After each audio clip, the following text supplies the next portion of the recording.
everybody. We are on September 3rd, 2025.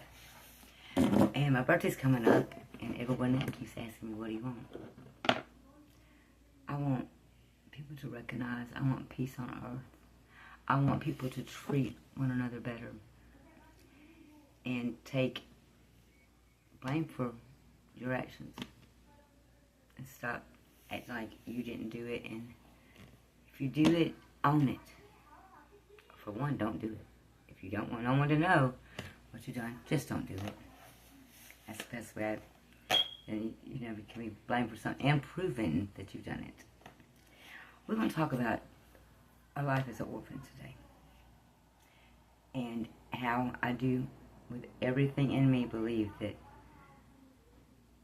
losing my parents, my brother, my niece, and my sister, and I was almost being unalived by my family members, all over money. We're going to get down to the nitty-gritty today. Nitty-gritty. I'm not from the fatal car accident on June 14th that took my parents' lives. Okay. My mother and father, my father was a hard-working man. My mother never had to work. And there was always controversy between the Blakeleys and the Dotsons. Blakeleys in Kentucky and Dotsons from Arkansas and Ohio. And, myself, when I got in as an adult, I chose to move on and make my own life, raise my children, and leave this behind me. I didn't give a damn about the money. I just wanted a peaceful life. That didn't happen. Instead, I've been made to turn around and look at and examine and see why a lot of things happen.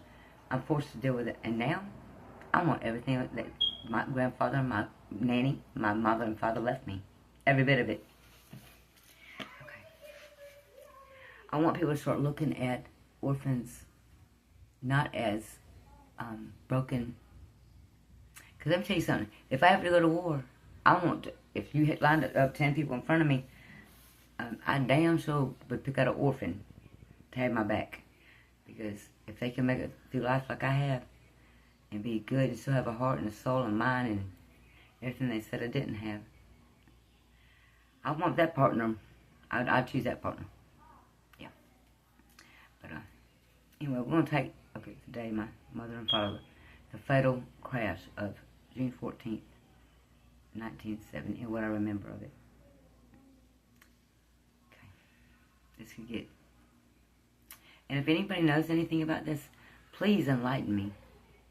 I would love to hear your thoughts and your comments.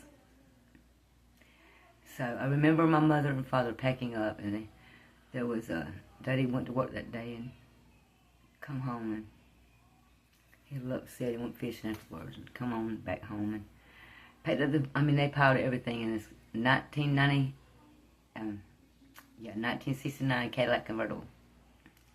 It was gold white interior. And me and my daddy used to ride around in it. And I'd kick around in the back seat when my feet used to flopping. I was a daddy's girl. And he just rode around, probably trying to put me to sleep. But anyway, that's what good memories. And when we got in the car that day, I was sitting next to my daddy, and Marsha was next to me. Beth was sitting next to Mama, and Scott was in her lap. The back seat was quite full. The trunk was quite full, and it had a little puppy. And I told my daddy, as always, I'm going to keep an eye on you. And that's how I said it. I'm going to keep an eye on you, Daddy. And off we went. And a short couple hours later, I remember a lot of screaming, a lot of crying, hollering, and just things we were going round and round. And me and the car was going round and round. And I don't know how we survived that accident. I do not have an inkling how we survived it. But my daddy his head went through the windshield and come back and hit his back on the back of the seat. And when everything, all the crying and all the screaming and the hollering came to a stop, and the car came to a stop, I took a moment and, okay, so, I mean, my heart was racing, and I knew I had to get my sisters. And Mama was outside the car, and I heard Scotty over in weeds, and I couldn't find him.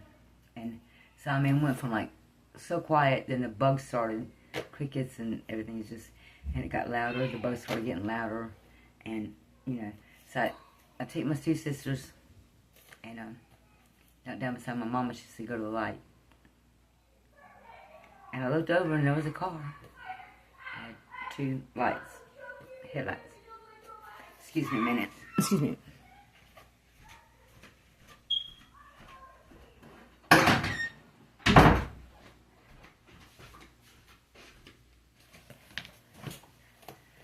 So I took my two sisters to the light, like Mama said, and I'm sorry I'm having a hard time dealing with my new haircut. Anyway, so and the people put us in the front seat, and I remember riding in my daddy's car, and I tried to stand up, but my daddy would tell me to sit down, and I didn't get to ride, but I wanted standing up. And that man told me to sit down, and I said no. And I said, I need to go back. And I was screaming for my mom, my daddy, and my brother. Go get my mom, my daddy, and my brother.